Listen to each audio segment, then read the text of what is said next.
आज मैं आपको एक कहानी सुनाऊंगी जिसका नाम है अंधेरे में छिपी सच्चाई। रात के 10 बज चुके थे। अजय अपने दोस्त विक्रम के साथ पुराने किले की ओर बढ़ रहा था। चारों ओर सन्नाटा था और हवा में एक अजीब सी सिहरन थी।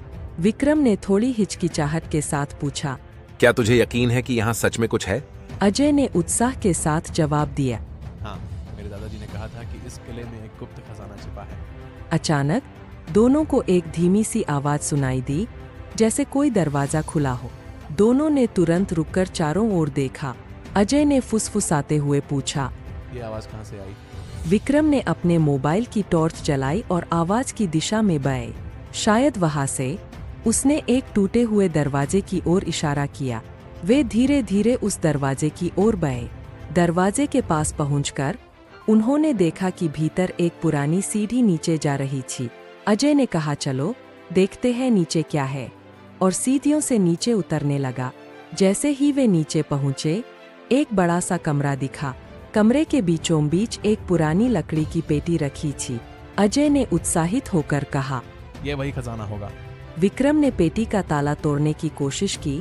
तभी कमरे की दीवारें अचानक हिलने लगी। विक्रम ने घबराते हुए पूछा, ये क्या हो रहा है? अजय ने पेटी को खोलने की कोशिश की, लेकिन ताला बेहद मजबूत था।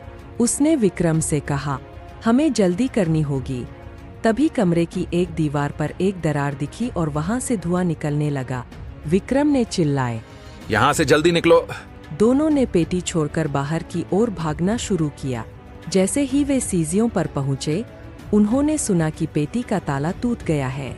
अजय ने कहा, वापस जाओ, और दोनों वापस कमरे में लौट आए। पेटी का ढक्कन खुला हुआ था और उसमें से एक सुनहरी चमक निकल रही थी। विक्रम ने कहा, ये तो सच में खजाना है। लेकिन तभी कमरे में एक तेज गड़गड़ाहट हुई और फर्श टूटने लगा। अजय ने कहा, जल्दी खजाना लेकर निकलो, और पेटी से कुछ सोने के सिक्के उठाए। और दोनों ने जितनी जल्दी हो सकती थी कमरे से बाहर निकलने की कोशिश की। अचानक अजय का पैर फिसला और वह नीचे गिर गया। विक्रम ने उसे खींचकर ऊपर उठाया और दोनों ने आखिरी सीढ़ी पार की।